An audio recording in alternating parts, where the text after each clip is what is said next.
හැම දවසක්ම ලස්සනයි අපේ දවස පටන් ගන්න විදිහ අනුව. ඉතින් මගේ දිනපොතේ සනිටුහන් වුණ තවත් එක ලස්සන සිත නයනා සුබ දවසක්.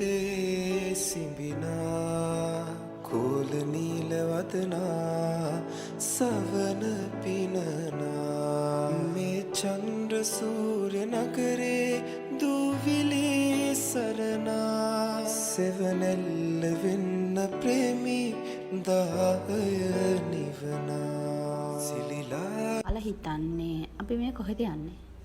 ගොඩක් අය යන්න ආසාවෙන් ඉන්න, ගොඩක් අය ගිහින් තියනවා වෙන්නත් පුළුවන්. මෑත කාලයේ නිර්මාණය වුණු යශෝධරා මහා සෑය වන්දනා කරගන්න අපිත් යන්න ගොඩාක් ආසාවෙන් හිටියේ. අපිට යන්න අවස්ථාව ලැබුණ ගමන්ම ඔන්න අපිත් යන්න තමා හදන්න. ඉතින් වීඩියෝ කරන්න නම් එපා කියලා තමා තියෙන්නේ. ඒත් මෑණියන් කෙනෙක්ගෙන් මම පොඩ්ඩක් අහලා පොඩි අවසරයක් අරගෙන තමයි පොඩි වීඩියෝ ටිකක් මේකට එකතු කරන්නේ. ඒ මොකද මේ යශෝධරා මහා සෑය වඳින්න යන්න ආසාවෙන් ඉන්න ගොඩක් අය ඉන්නව වෙන්න පුළුවන්. ඒ වුණාට යන්න හැකියාවක් නැති අය ඉන්නව වෙන්නත් පුළුවන්. ඉතින් එයාලා මේ වීඩියෝ එක බලනවා නම් ඔන්න ඔයාලත් වන්දනාමාන කරගන්න. මේ යශෝධරා මහා සෑය වන්දනාමාන කරන්න ගිහින් තියෙන යාළුවෝ වගේම මේ ළඟපාත ඉන්න යාළුවොත් කමෙන්ට් එකක් දාන්නකෝ බලන්න. මේ පැත්තට නිතරම වැස්ස තියෙන පැත්තක්. ඒ වුණාට අපි මේ යන ගමනට ආශිර්වාදයක් වගේ කාලගුණයත් හරියම සෞම්‍ය දවසක් වෙලා තමයි තිබුණේ. ඉතින් මම මුකුත් නොකිය ඉන්නම්කෝ, යන්නකෝ, ඇතුළට ගිහින් බලන්නකෝ. මට මෙහෙම හිත නිවෙන තරම් දෙයක් මේ භූමිය ඇතුළට වෙනකොට තියෙනවා නම් ඔයාලටත් ඒ දේ අත්විඳින්න දෙන්න ඕනේ. ඉතින් මේ සුළඟට සෙලවෙන කොඩිවල ඇහෙන ශබ්දය වගේම හරිම නිස්කලංක හරිම ලස්සන පරිසරයක තියෙන සිද්ධාස්ථානයක් තමයි මේ. එහෙනම් ඔයාලා හැමෝම එකසිතින් වන්දනාමාන කරගන්න කියලා මම ප්‍රාර්ථනා කරනවා.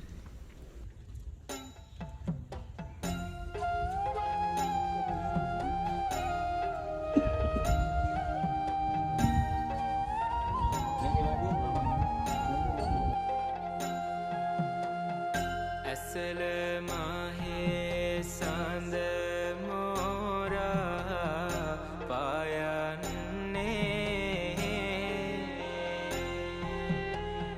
රාහුල පුතුන් හට මම අම්මා වෙන්නේ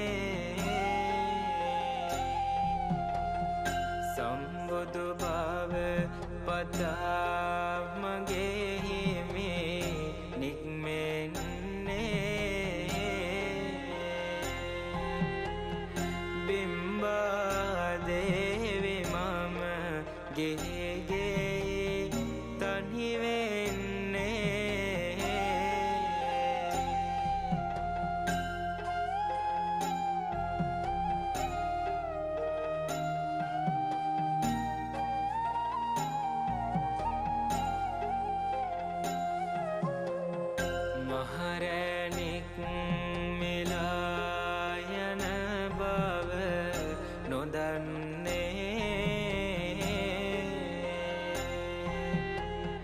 කෙරකැටේ පුතෝ දුරුලට ගෙන නිධන්නේ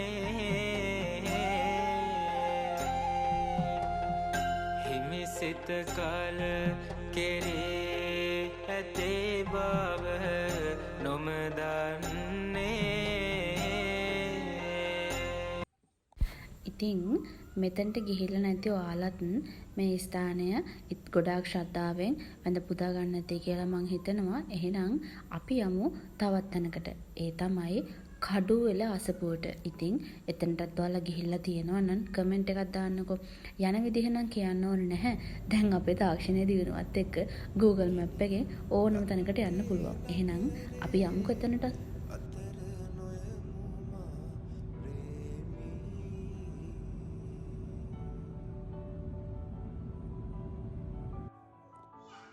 ඉතින් ඔන්න අපි ආවා මහමෙවුනා භාවනා අසපුවට කඩුවෙල තියෙන. ඉතින් මෙතනත් ඇත්තටම හරිම ලස්සන තැනක්.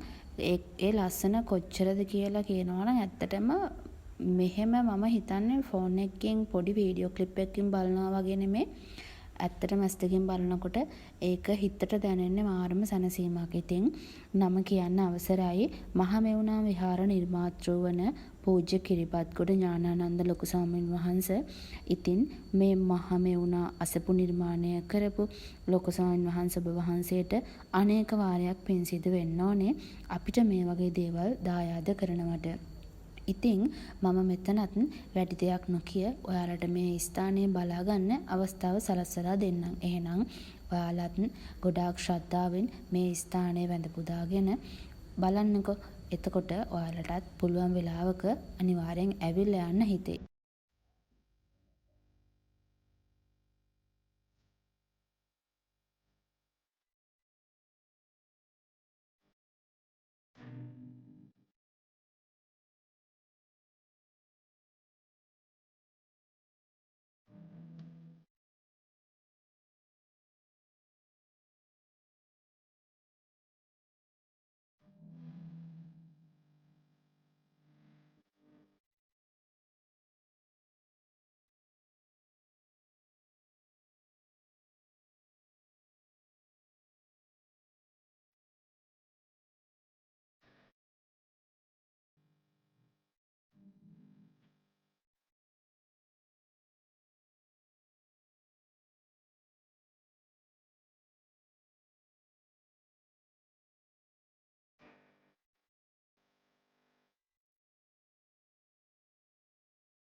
ඉතින් ඔන්න අපේ වෙහෙසකර දවසක නිමාවකට තමයි අපි මේ යන්න හදන්නේ.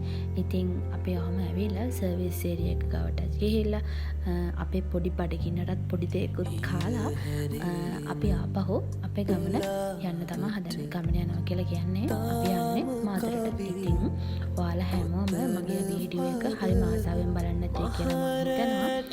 ඒ වගේම තව පුංචි දෙයක් මතක් කරන්න ඕනේ. වීඩියෝ එක අවසානට බලන්න.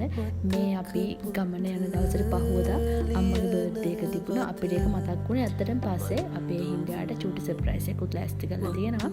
එහෙනම් ඔයාලා හැමෝම වීඩියෝ එක අවසන් වෙනකම් බලන්නකෝ. ඔයාලා හැමෝටම තෙරුවන් සරණයි. අපරාදේ අපි ආපු දුර කියලා හිතෙනවද?